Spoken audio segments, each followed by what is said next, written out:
bita cortege yarashwe. Iyo cortege rero yarashwe na drone ya FARDC cyangwa se yaba Blackwater, kuko kuvuga ngo FARDC nabo ntabwo bari amezire yo ku monitoringa ziriya drone, ni yaba Blackwater byo nta nibanga ririmo. Ibi byose tugiye kubigarukaho. Ahita ambwira ati rwose iyo cortege yarashwe kandi yaririmo Colonel Wiringoma, kandi muri iyo cortege nanone hari General Sultan Emmanuel Nziramakenga wa AFC M24. Ati yamaze kwicwa mu ijoro ryo kuri 23-24 ubwo ni kuri wa kabiri nyine tariki 24 z'ukwa kabiri 2026 mu gitero cya drone kitirirwa ingabo za Kongo cyabaye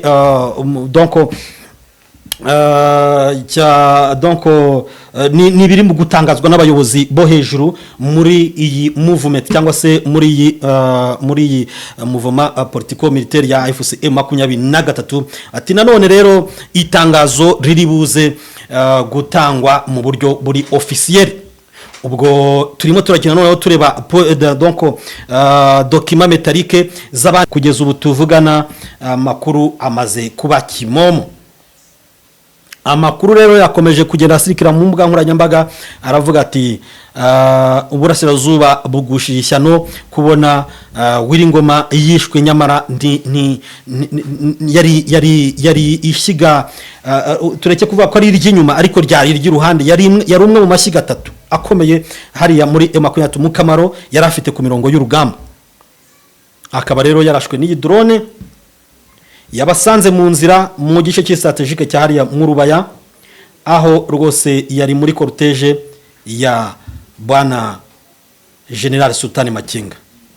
Rubaya ikaba ari agace rwose katagibwaho impaka ko gakize ku mabuye y'agaciro, ku gafite wese aba afite ikintu gikomeye arusha undi. AFC M23 na FARDC uku kuraswa rero kukaba kubayeho hakoreshejwe ikoranabuhanga rikomeye cyane rifite precision, aho intambara yamaze kuva muri bwa buryo buranalogue yashyizwe ku rwego rw'ikoranabuhanga rikomeye cyane, kuko ni target aya matelefone na za network basubijeho. Hari igihe no kuva kuri ya network byari kuba biba ishatse kurasa irakireba neza kandi kagihamya neza idahushije, ikiri mu ntera ya kilometero 10 mu kirere. Tekeza nayo ikintu kikurasira muri kilometero 10 mu kirere, bityo ikaba idashobora kubonwa n'ibikoresho birasa indege cyangwa bimwe M23 igira byo kuyobya itumanaho, ibyo bita jamming cyangwa se brouillage. Muri Afrika yose izi ndege ngo zifitwe gusa na Republika Iharanira Demokarasi ya Kongo. Genda samuratsinze icyo ngukundiye urumuntu mugabo ugendo rwiza kandi urugendo ruhire. Reka tubasuhuze inshuti bakunzi b'Ibigwi TV, ana makuru akomeye ari n'umutekano, gutabira politike na diplomasi. Niteka turi muri studio z'Ibigwi TV ariko zimukiye mu biro bya Urugendo Online TV kugira ngo dukomeze duhuze icyo bita synergy cyangwa se duhuze imbaraga. Ariko ntabwo uko wumva ngo duhuza imbaraga no guhuza imbaraga, ariko dushaka kutangaza amakuru ababaje, amakuru twakomeje kugenda tugarukaho gake tuyarya runono, tuyagenda runono kugira ngo tumenye ese bimeze bite ku mirongo y'urugamba. Ubu rero ukumundeba ntabwo nkamuheretse kubona nkora ikiganiro nambaye filme, ariko bibaye ngombwa ko nshyiramo rwose filme kubera yuko tuvugana bakunzi b'Ibigwi TV, bakunzi ba Urugendo Online. It's confirm official note, ariko mu buryo bwacu tuba twifitiye imboni ziva ku mirongo y'urugamba hara mu burasirazuba bwa Republika Iharanira Demokarasi ya Kongo. Mwabyumvise kenshi benshi babigarukaho bavuga bati Colonel Wiringoma wa M23 umuvugizi yamaze kuraswa na za drone hariya mu Rubaya. Nakomeje kugenda nshaka kuvugisha abavugizi habe mu rwego rwa politike, yewe nabanje no kugerageza nimero ye yanga gucamo, birumvikana yavuyeho. Noneho ngerageza kuvugisha Dr. Oscar Barinda, uyu akaba ari umuvugizi wa politike wa AFC M23 ariko wungirije. Ndamwandikira ubutumwa arabusoma ariko ntiyasubiza, kumuhamagara ntiyamfata. nongera gukenera kubaza bwana Lawrence Kanyuka ngo numva amakuru yampa biza kurangira we ntamubonye ku murongo neza, hanyuma rero byansabye ko ninjira muri ya network yacu tuba dufite. Murabizi ko tuba dufite imbori, tuba dufite ndetse n'izirimo imbere ku rugamba. Byabaye ngombwa rero ko mbaza abakomando bamwe batandukanye ko akundu baragiye ufata nimero wabanje kubakwepa kugira ngo nyamuneka bitaza kwitwa ko biri official, kubera ko baba badashinzwe ubuvugizi, ariko iyo bigenze gutyo ukoresha option Z cyangwa se ubusyo zose zishoboka kugira ngo ugere ku makuru nyayo. Nza kuvugana na babiri muri bo kandi n'abantu bari ku mapeti adasuzuguritse rwose, amapeti akomeye hariya muri zirangabo za M23. Baza kunyemerera neza cyane ko Colonel Wiringoma yarasiwe ku rugamba na drone ya FARDC hariya hafi y'Urubaya. Nyuma y'amakuru twamaze kubagezaho avuga ko uruhererekane rw'imodoka bimwe kwa kundi imodoka ziba zishoreranye zifite umugambi umwe zizerekeyeho, icyo bita cortege. Yarashwe iyo cortege rero yarashwe na drone ya FARDC cyangwa se aba Blackwater, kuko kuvuga ngo FARDC nabo ntabwo bari amezire yo ku monitoringa ziriya drone, ni yaba Blackwater byo nta nibanga ririmo. Ibi byose tugiye kubigarukaho.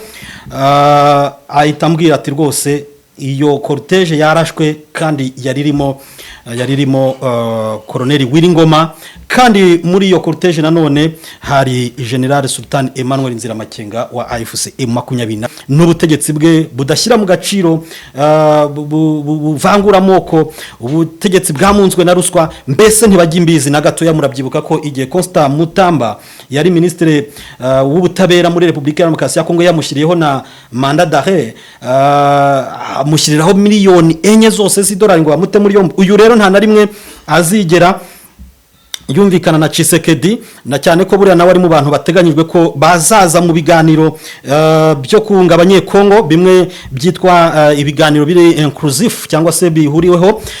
Kugeza ubu ngubu amaze kubitangaza ati AFC etandeye, no kuvuga ngo AFC M23 iri mu kigandaro wa mugani, icyo ni kirundi harya ni kirundi nibyo, cyangwa se iri mu cyunamo, kubera ko Colonel Wiringoma, reka mbisome mu rurimi rwe yakoresheje ngo le Colonel Wiringoma est mort ce matin aux alentours de 3h du matin. Nuvuga ngo Colonel Wiringoma yapfuye saa 3 z'igitondo. Ati selon mes caméras, le porte-parole militaire des M23 a été tué dans le bombardement des attaques des drones des FARDC aux alentours de Rubaya dans le nord Kivu. C'est une grosse perte pour son mouvement car Wiringoma était le visage et la voix de l'AFC M23. Ati mu byukuri umugabo tayari yagiye, ati kamera zanjye z'ubutasi zirimo kunkururira amakuru zirabyemeza neza cyane ko umuvugizi wa AFC M23 ishami rya gisirikare yamaze gupfa, yishwe na drone z'intambara za FARDC mu nkengero z'umujyi cyangwa se za site miniere cyangwa z'ikirombe cy'amabuye y'agaciro cya Rubaya muri Kivu ya ruguru ntihara muri Masisi. Aravuga ati rwose ukuntu gutakaza gukomeye cyane umutwe wa AFC M23, umutwe uri politiko militeri wa gipolitike na gisirikare, utakaje kuko yari imbonera y'uyu mutwe ndetse yari nijwi iriranguruye rya AFC M23. Urumva tuba tuzanye ibizibiti kugira ngo dukomeze tubiganireho. Ni inkuru y'akababaro, mu byukuri inkuru y'incamugongo rwose ku bakunzi bose ba AFC M23. Confirm ubu tutegereje itangazo ryo officiel rya Lawrence Kanyuka byanze bikunze. Hanyuma Steve Wembi, uyu nawe muramuzi, nawe ni umunyamakuru ndetse Kinshasa yashinje kuba yaranditse Twitter ari kumwe na Rodriguez Katsuva, baranditse Twitter ko umujyi wa Uvira ufashwe, ngo ingabo za Republika ya Demokarasi ya Kongo zikangiwe Twitter ngo zitangira kwiruka M23 kiri mu birometero ngo 30 ngugere mu mujyi wa Uvira biza kurangira umujyi wa Uvira wifashe nko kwifata cyangwa se ufashwe na Twitter.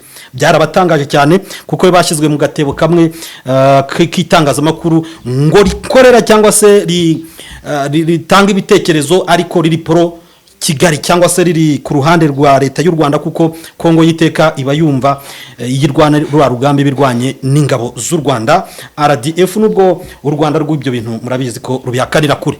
Steve Wenby rero nawe araje aravuga ati le lieutenant-colonel Wiringoma, porte-parole militaire de la FCC M23 a été tué dans la nuit du 23 au 24 février 2026 lors d'une frappe de drone attribuée aux forces du gouvernement congolais. Rapporte plusieurs héros cadre de son mouvement.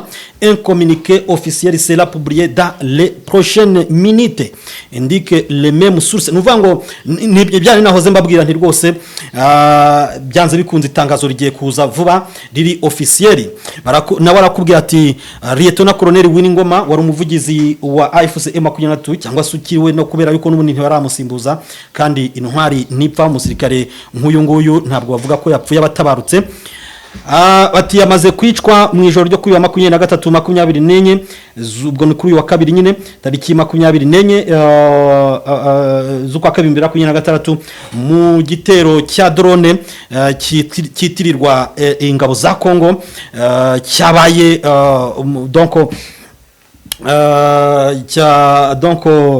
ni biri mu gutangazwa n'abayobozi bo hejuru muri iyi movement cyangwa se muri iyi mouvement politico militaire ya AFC M23. Ati nanone rero itangazo riri buze gutangwa mu buryo buri officiel. Ubwo turimo turakina noneho tureba document metallique z'abandi babigarutseho. Ibyo nanone bana Rodriguez Katsuva uwo ngo twamaze gushyira mu gatebo kamwe nkuko Kongo ibigenza na bana Steve Wenby nawe aravuze ati mes sources confirment la triste nouvelle. Nuvango amasoko yanjaranye arambwira ko inkuru ari nshamugongo ari ukuri kandi ari mbi. Wiringoma nepri nuvango Wiringoma ntawe ugihari yarangiye ngo une attaque de drone visant un cortège militaire ton son matin a coûté la vie au porte-parole militaire de la FCC M23. Quelques autres officiers s'en sont sortis par miracle et d'autres sont blessés. Nous pouvons drone yagize gutya rwose ya FRDC yibasira cortège cyangwa se uruherekane rw'imodoka zari zirimo Colonel Wiringoma ndetse ariko nabivuzeho ko rwari rurimo na General Sultani Makenga nawe amakuru atugera hagaragaza ko yakomeretse bikomeye. Ubwo nawe inkuru yo turakomeza kuyikurikirana hanyuma bakatubwira bati rwose iyo cortège yibasiwe na drone ya FRDC umuvugizi wa 23 abigenderamo Colonel Wiringoma.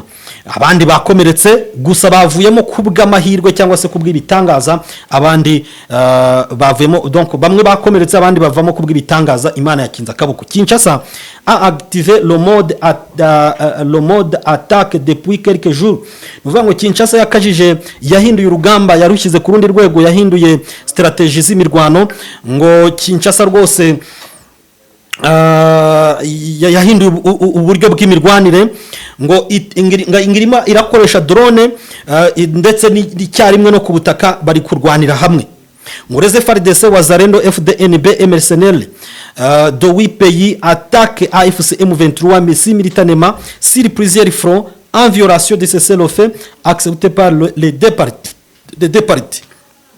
Ati kubutaka mu kirere hose bari kuharwanira ngo FRDC abawazalendo ingabo z'abarundi abacancuro bibihugu 8 byose ndaje mbigere icyo kintu barimo kurwanyiriza icyarimwe AFC M23 mbese bari kubarwanya concomitement kuri front line zose uhere mu majyepfo amajyaruguru mbese uburengerazuba bwa Goma bwose batatse ku buryo waravuga ati rwose barimo baracukubiri cyangwa se barimo barangiriza cyangwa se baraca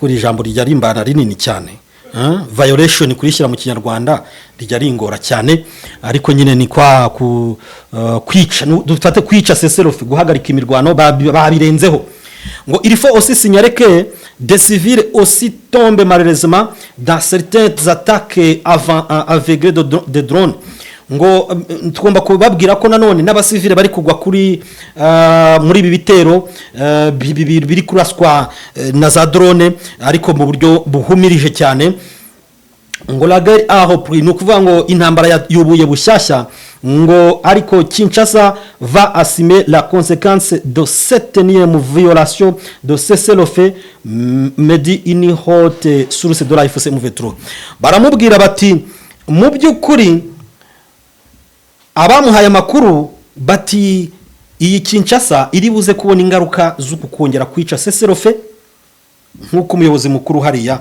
muri AFC M23 ibi birahura n'ibyo uyu mu office nanjye navuganye nawe akaza kubinyemerera dore ko navuganye n'abarenze umwe ariko umwe yambwiye ati ibi bintu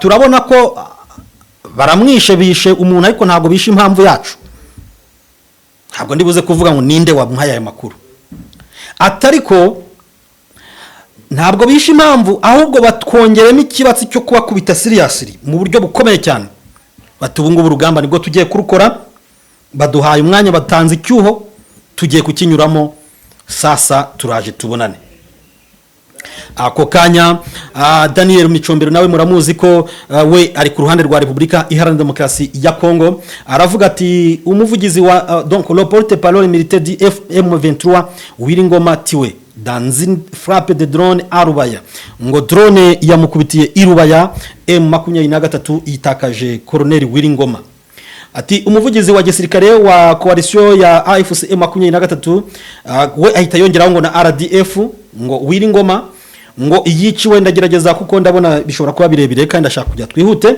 ngo yiciwe mu gitero cya drone cya FRDC kuri wa 24 z'ukwa 2026 donc ni gitero kimwe ejo bwana Lawrence Kanyuka isatangaza ko isa 8:40 z'igitondo ari bw'icyo gitero cyari kimanukiye ku butaka hariya urumva ko baritemye kugira ngo bagereyo kare barebe situation uko imeze bahita rero babatagetinga tayari babakubita drone babakubita misile ngo bo byose bikaba byabereye hariya muri site miniere muri territoire ya Masisi ya Rubaya niko amakuru arimo kumimugezaho ngo d'après les informations recueillies sur place ngandi makuru yo twakiriye ava ku mirongo y'urugamba la frappe a visé une maison d'habitation située dans la ferme de Kasuku ngo amakuru yandava ku rugamba nuko drone yakubise nanone inzu y'ubuturo inzu yo guturamo ya iri mu gikuyu cyangwa se mu fame ya y'uwitwa Kasuku ngo des combattants étrangers présentés comme des mercenaires blancs auraient également été tués lors de cette attaque niho shatse kuvuga ati M23 ifite abacancuro b'abanyamahanga b'abazungu barimo kubafasha urugamba ati babiri muri bo rero nabo baguye muri iki gitero ati nibura 9 ati abantu nibura 9 bahabazwe ko bahitanywe n'iyi drone ngo General Sultani Makenga chef militaire du mouvement rebelle aurait été blessé selon les mêmes sources amakuru rero akaba avuga ko General Sultani Makenga ayo ngayo natwe twayakandagiyeho ko M23 yari mutakaje rwose nawe kuko yakomerekejwe n'izi drone kandi ariko kuvejo nako twahoze tubabwira ko General Makenga yizamukiye agiye ku mirongo y'urugamba kuko rwe rwamaze guhindura isura hariya mu bice bikikije Rubaya ngiyi operation ngibayeho ngo mu gihe ingabo za Republika Iharanira Demokarasi ya Kongo zakajije umurego n'igitutu gikomeye cya gisirikare hariya mu nkengero z'umujyi cyangwa se za centre ya Rubaya donc igice cyo gikikije ya mabuye y'agaciro ya Rubaya yizoma cyangwa se iki kirombe cy'amabuye y'agaciro nyine kikaba ari igice ngo kizwi ku isi hose ko gikize kuri koruta ibyo byo ntibisubirwaho ikaba cyarimo gicukurwa na M23 guhera ku ya 30 z'ukwa donc kuwa kabiri tariki 30 z'ukwa kane 2024 nibwo M23 yafashe iki kirombe cy'amabuye y'agaciro. Urumva imyaka hafi ebyiri yose yari yihiritse M23 irimo irasoroma uriya mutungo. FARDC cyangwa se Kongo yamaze guha Amerika muri ya masezerano ari stratégique y'ibirombe by'amabuye y'agaciro. La mort de Wiringoma constitue un coup dur pour le M23 dont il était à la fois le visage médiatique et le principal porte-voix militaire.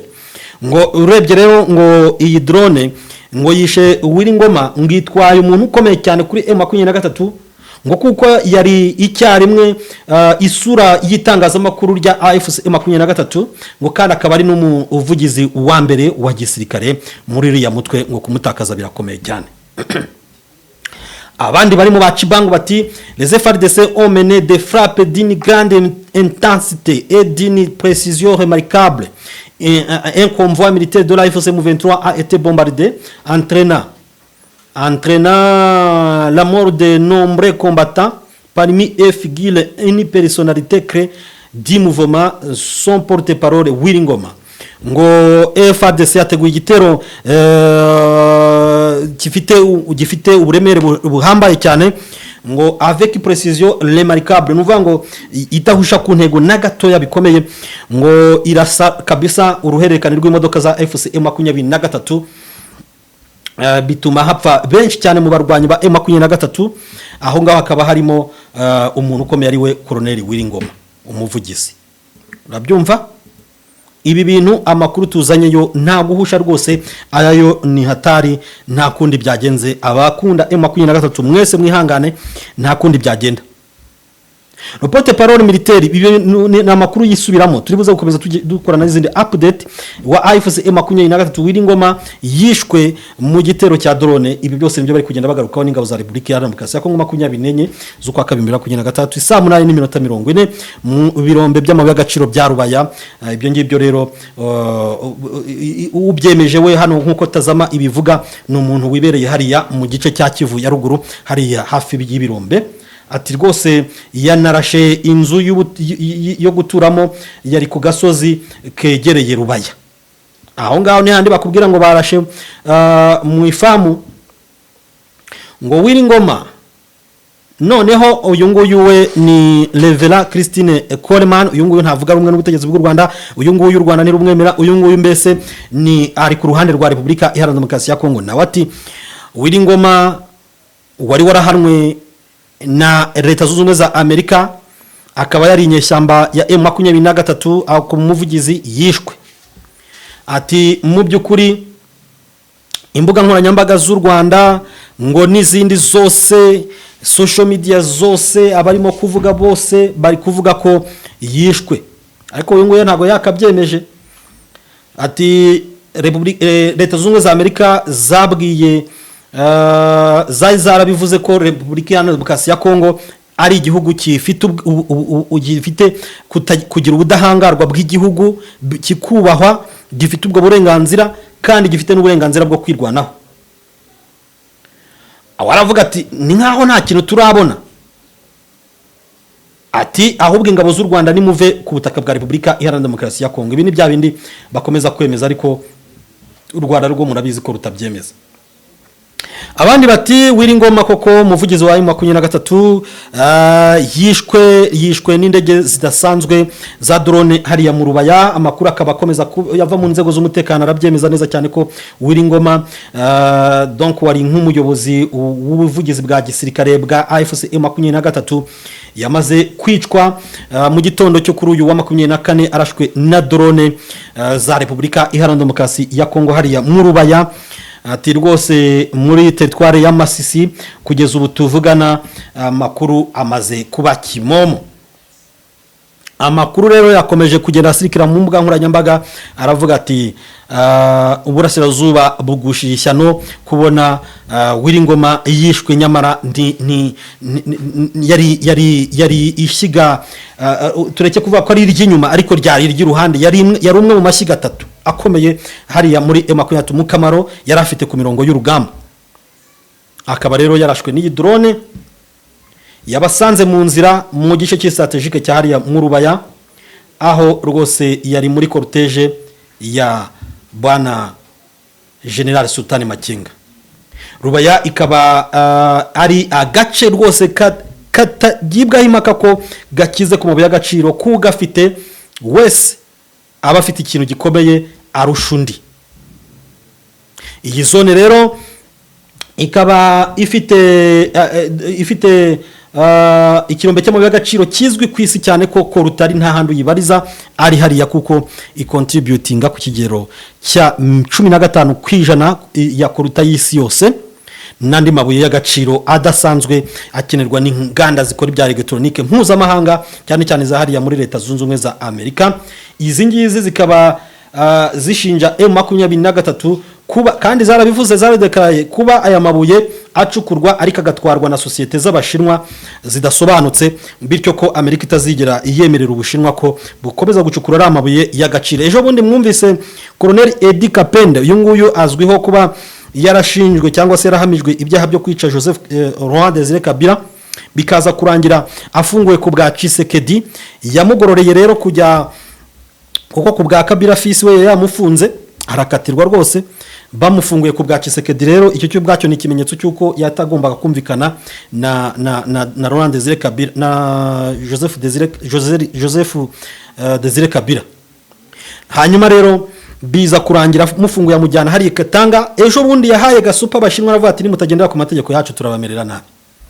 Ubwo rero abashinwa ntabwo bari amabuye bayacukura na Amerika kuko tugiye kubigeraho ko yahinduye isura y'urugamba hariya, kuko iki kirombe cy'amabuye y'agaciro Kongo yamaze kuyiha yashyiramo imbaraga. Turibuze kugera muri coalition none hiri kurwana mu kanya gatoya tunisoreza aya makuru, kuko nubundi ni breaking itugezeho, tumaze natwe kubyemeza uko nguko, kandi umunyabigwi yagiye pe.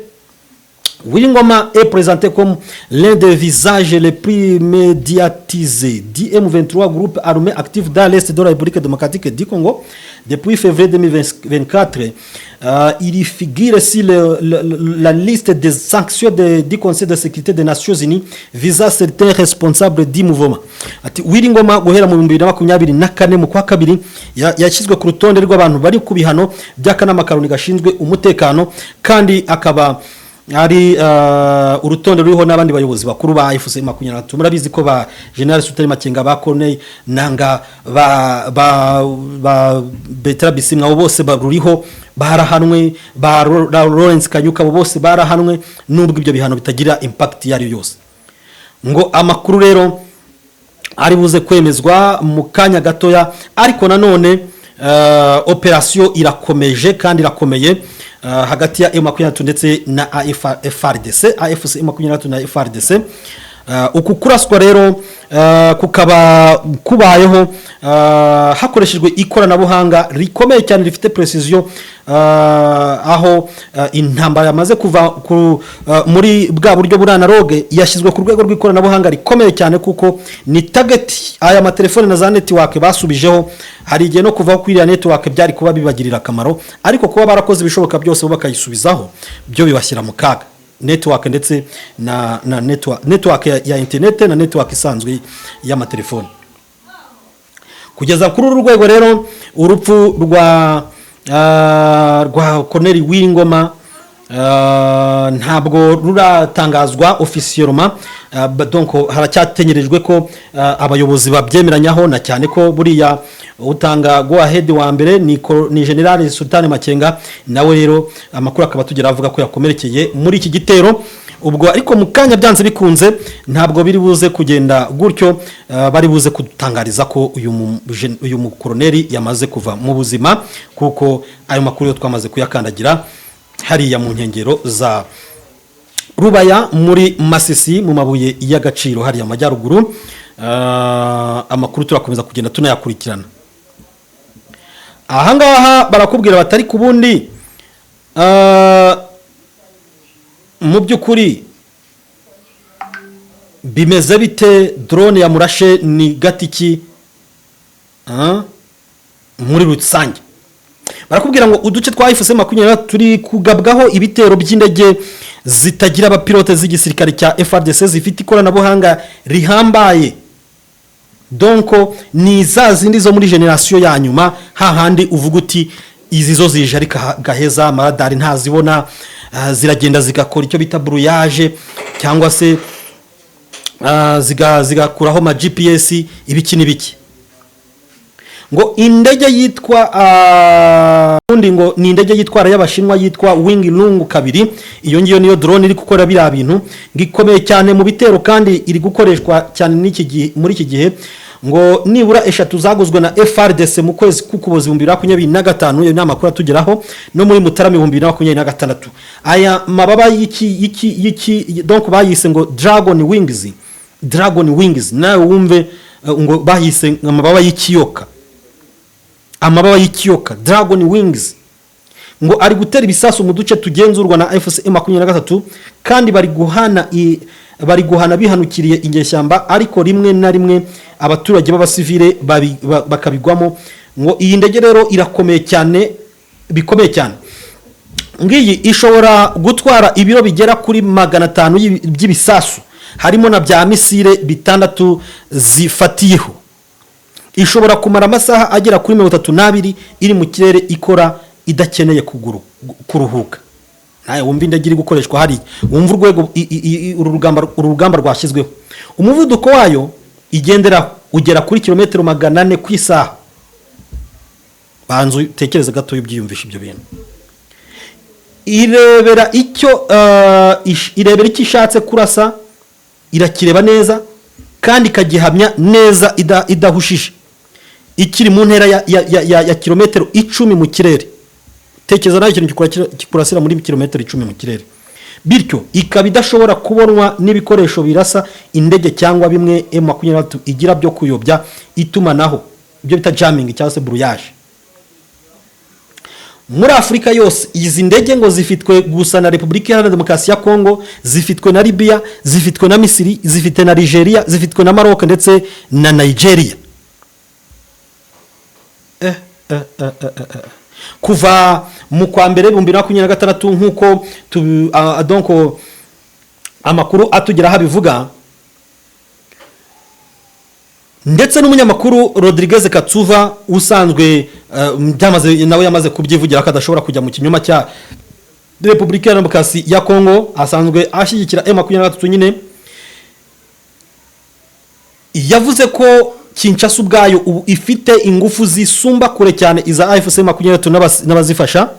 Iyo mpamvu rero nta yindi nuko hari bitero bikaze birimo kuba ubu ngubu. Ibiganiro by'amahoro bisa nkaho byasubitswe, abaturage bo baracyapfa rwose kubera yuko ibi bitero birimo kubagwaho giturumbuka. Birababaje byo rwose nuko nyine barimo kwishyura igiciro kitari icyabo. Nyamara impande zombi kurwana, iyo abantu barwana baba bashobora kwicana mu gihe ari abasirikare. Ubwo rero ubu ngubu turimo kubabwira abavandimwe ibintu byakaze.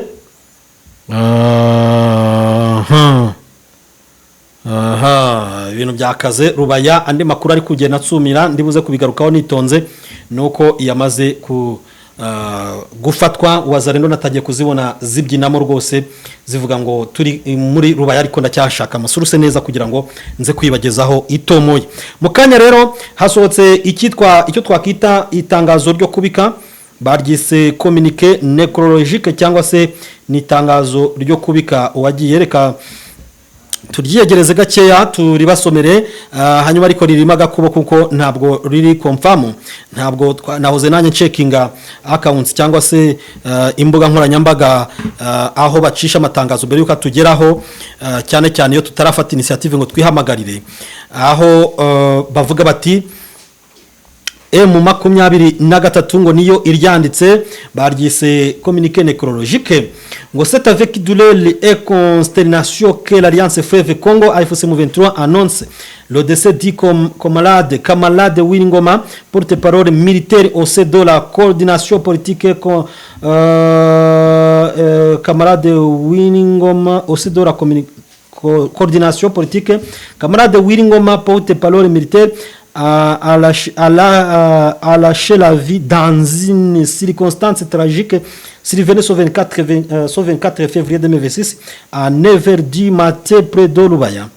Nko kuvuga ngo nubundi tusugisize mu Kinyarwanda ngo rwose ngo M23 ibabajwe ariko ni fake, ariko suko ibirimo bitari byo, ibirimo byo nibyo, ariko ntabwo ari M23 yaryanditse kuko umukono rwose ntabwo ari ngo ni nakababaro kenshi ndetse n'agahinda ko Alliance Fleuve Congo itangaje urupfu rwa Colonel Wiringoma wari umuvugizi wa M23 mu buyobozi bwa politike bwa FC M23. Colonel Wiringoma akaba yishwe kuri uyu wa 24 z'ukwa 2023 isaa 9 z'igitondo hafi ya Rubaya. Bati face à ces actes graves, la FCM23 prend en témoin la communauté nationale et internationale du mépris flagrant du régime de Kinshasa pour ses engagements, notamment l'accord cadre de Doha. Ngo tukaba tubona ko rwose agasuzuguro ka FARDC cyangwa se leta ya Congo ari indenga kamere kuba itubaha amategeko mpuzamahanga ikabitubaha ibyo yemeranyijeho byo guhagarika imirwano. Leta ya Kinshasa bigaragara ko cyane yakinishije amahanga cyane cyane mu bijyanye no kubahiriza ibiri mu masezerano y'Idoha. La FCM23 présente ses sincères condoléances à l'ensemble de la communauté révolutionnaire de la RDC Congo et à la famille biologique de celui qui a consacré toute sa vie à la lutte pour la justice sociale et le vivre ensemble de tous les Congolais.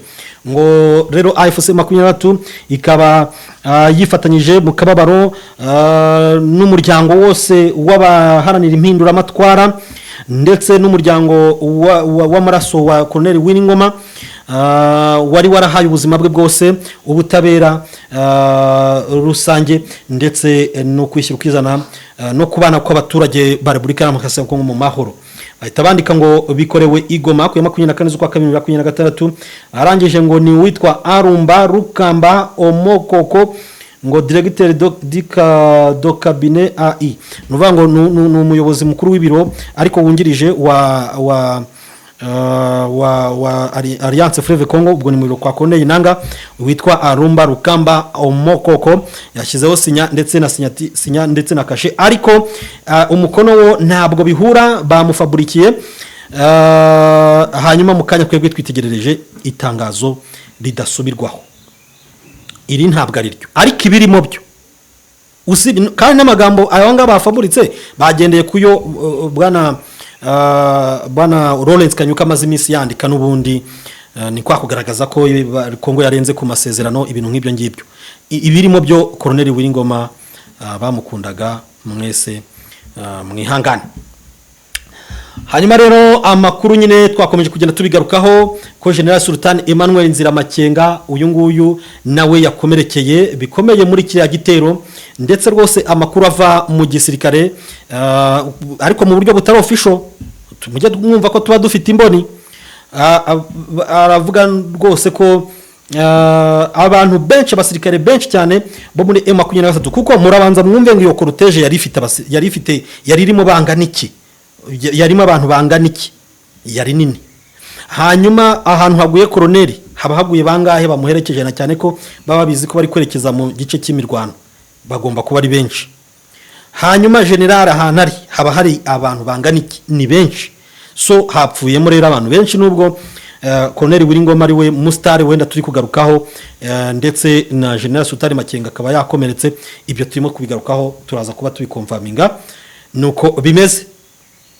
Ubwo rero bakavuga bati nubundi yakomeretse, ariko Wiringoma we Colonel Wiringoma we yamaze kugenda nubwo bo batarabitangaza officiellement. Ayo makuru akomeje kugarukwaho rwose n'abantu bakoresha imbuga nkoranyambaga bavuga bati General Sultan Makenga yakomerekeye mu gitero cya drone mu gihe Wiringoma we yapfuye. Ati rwose M23 muri iki gihe imerewe nabi, FARDC irimo irakaza ibirindiro, irimo irakaza umurego kugira ngo ifate agace ka Rubaya. Uwo ni wo muvuduko iriho, ariko amakuru atugeraho my friends, makuru atugeraho arambwira neza cyane ko abasirikare badasanzwe ba Angola binjiye ku rugamba, ingabo zidasanzwe za Angola ngo zafunguye umuriro zinjiye ku mirongo y'urugamba. Kwa kundi twaza kugira tubikerenza bavuga ngo Angola iramanutse, nyamara Angola iramanutse yamaze kumanuka special force gusa. Ingabo za Tanzania special force ziri ku rugamba umubare munini, kandi ingabo z'abarundi nazo ntizisanzwe zose zapanuwire rimwe. Nibyo narimo mbabwira abakunzi b'Ibigwi TV, amakuru akomeye arebana n'umutekano, ubutabera, politike na diplomasi. Narimo mbabwira ko ingabo za Angola zidasanzwe zaje ku mirongo y'urugamba mu burasirazuba bwa Repubulika Iharanira Demokarasi ya Kongo, kandi rwose zakoresheje abasirikare benshi badasanzwe, zirimo gukoresha n'indege z'intambara zidasanzwe zirimo za Sukhoi. Ibyo ngibyo biri gukorwa rwose nta banga ririmo, ndetse M23 barimo kwikobitira gatoki kandi bavuga bati ibyabaye kuri SADC igakubita Afrika y'Epfo, igakubita Malawi, igakubita abatanzania, ikabacanganyukisha, bati burya si buno SADC yaje mu yindi sura. Ati rwose ibintu bigiye kuba hano ni agahoma munwa, ni rutura cyane, nta banga ririmo rwose, nta no kubishidikanyaho. Angola yamaze kwinjira ku rugamba mu burasirazuba bwa Repubulika Iharanira Demokarasi ya Kongo. Kandi noneho iyo tubabwira ibyo ngibyo mujye mubyumva ko bari kumwe n'ingabo z'abarundi, bari kumwe n'iza Tanzania, bari kumwe n'abacancuro, bari kumwe n'ababelgique ndetse n'abaza FDLR zose. Agaho kahuye n'umunyutsi, urugamba rwahinduye isura, rwafashe indi envergure. Ni Sukhoi bwoko ki? Ni Sukhoi barimo kutubwira ko noneho zavuye kuri cya kigero cya 25, Sukhoi 25 bagishize bazanye Sukhoi 30. Urumva nawe evolution irimo hagati ya 5. Angola yohereje ingabo zidasanzwe zirwanira mu kirere, indege zidasanzwe zose zije guhangana na M23. Ibintu bikomeje kugorana, simba beshye, uru rugamba ruribuze kuba imberenge. Icyakora uyu munsi isa 7 hariya mu Rubaya, abaturage muri Masisi, urabizi ko ubushize bari basohotse bigaragambya bavuga bati ntabwo dushaka ko M23, Rubaya bari abaturage benshi cyane, ntabwo dushaka ko M23 iva mu gice cya Uvira. Nanone rero bongeye barasohoka barigaragambya, baravuga bati ntabwo dushaka ko FARDC igera hano, bati ni muturekere M23. Kuko urugamba rwamaze kuba rubi, ariko M23 amakuru arimo kutugeraho turibuze kugarukaho mu kanya gatoya, nuko yamaze kuva muri iyi site ya Rubaya. Mbese iki gikubara, iyi hard punch ya Repubulika Iharanira Demokarasi ya Kongo n'abafatanya ibikorwa bayo yarushije umuvuduko M23. Urugamba rwafashe indi ntera, bityo M23 yatangiye kugenda iva hariya mu Rubaya. Ingabo z'ugose ndwanyi intare za Sarambwe zirimo zirasumbirizwa, zamaze kuva hano mu Rubaya. Bavuze ati rwose iyi FARDC ije, niduhura noneho tugahura n'abanyangora, ntabwo turi buze kubyumva neza, bari buze kudukamura. Bati kuko twamaze kubibona neza cyane ko baje bisize insenda. Umwe mu baturage hariya rwose yabitugaragarije. Ariko nanone agatoki kari ku kandi bavati yikinshasa ingi mureba igiye guhura n'akaga gakomeye, igiye guhura n'ikibatsi, tugiye kuyishushubikanya, tugiye kuyikubita. Ati igisubizo rwose kiri buze kuba ari kibi cyane, ibi ngibi ntabwo biri buze koroha.